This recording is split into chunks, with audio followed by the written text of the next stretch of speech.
What is Given from the Heart by Patricia C. McKissick, illustrated by April Harrison, published by Schwartz and Wade Books, New York, a division of Penguin. It was a rough few months for Mama and me. We were already poor, but we got poorer last April when Daddy went to sleep on the front porch and never woke up. Mama cried and cried because Daddy didn't have a suit to be buried in. Come June, we lost the farm and moved to a run-down shotgun house in the Bottoms.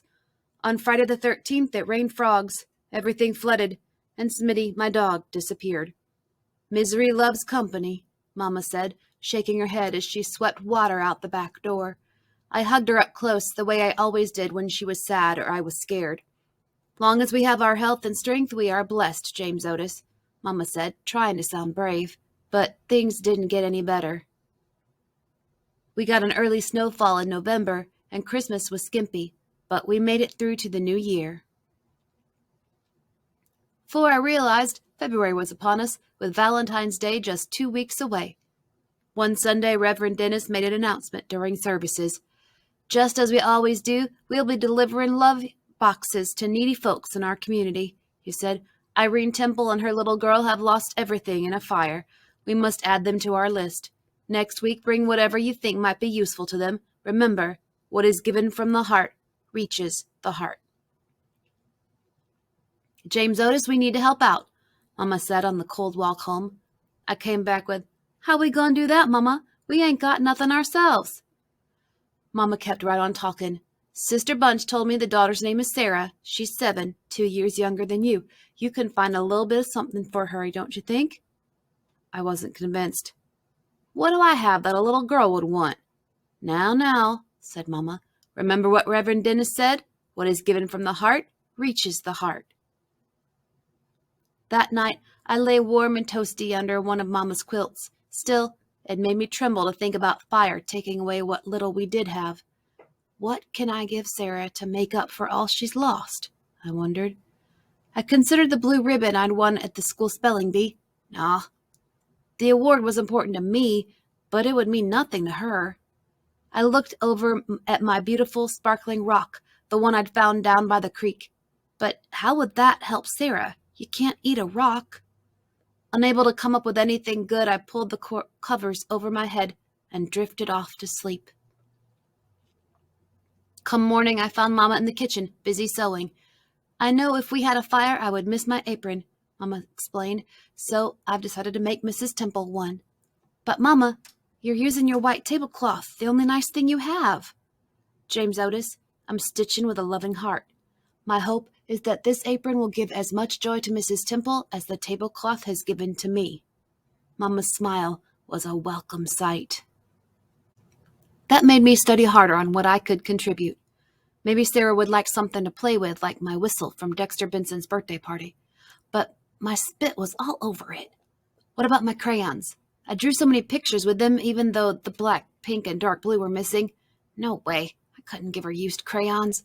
And I couldn't give her my pencil. There was just a nub and not much eraser left either. As time flew toward Valentine's Day, I fretted more and more. I considered giving Sarah a puzzle.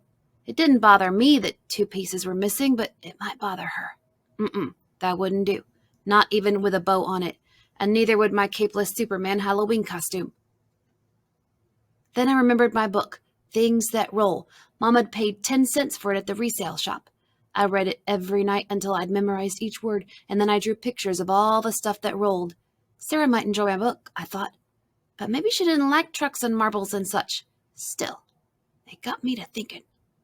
I gathered my crayons, my pencil, and some paper and got busy. On the Sunday before Valentine's Day, we were off to church. Along the way, Mama told me, as usual, the trustees will deliver the love boxes to the homes of the needy, but Reverend Dennis has invited the Temples to receive theirs at Olive Chapel so they can meet the congregation. The church was full. Mama beamed as she carefully placed the apron in the box. When we presented the Temples with their love box, filled with all kinds of clothing, food, tools, and toys, Mrs. Temple was overcome with emotion. The congregation shouted, Amen! Even so, Sarah seemed sad and afraid. She clung to her Mama's arm and hid her face. I walked over to where they were standing. "Hi, Sarah," I said, sounding cheery, like, "My name is James Otis, and I'm pleased to meet you." "Same to you," she answered, looking at her feet. "Here," I said, handing her my gift. "I wrote it, drew the pictures, and put it together by myself, just for you." Sarah managed a smile as she stared at the book I'd made. Then, real slow-like, she read the cover. "From My Heart to Your Heart" by James Otis Petway. "It's about a little girl named Sarah, and—" "Don't tell me," she said. "I want to read about myself by myself." "I can't believe it," she squealed. "A book about me!" Then she covered her mouth to catch a giggle. Seeing little Sarah happy made me happy too. I laughed out loud. "I put some hard words in so you can look them up." "You sound like my teacher." Sarah pressed the book to her heart, closed her eyes, and whispered, "Thank you, James Otis. I will keep this book forever and ever." Walking home, Mama held my hand. "The Temples looked very grateful," she said. "I think we reached their hearts," I said. Mama nodded. "I'm proud of you, James Otis." "How come?" I asked. "'Cause you're you." In winter, night comes early. The sky was darkening, and it had started to snow. I stuck my tongue out to catch a snowflake as Mama spun joyfully round and round. Suddenly, Mama stopped. "Look! There's something on our porch," she said. I rushed ahead, and there it was. A love box had been delivered to us. And our hearts rejoiced. Our hearts rejoiced.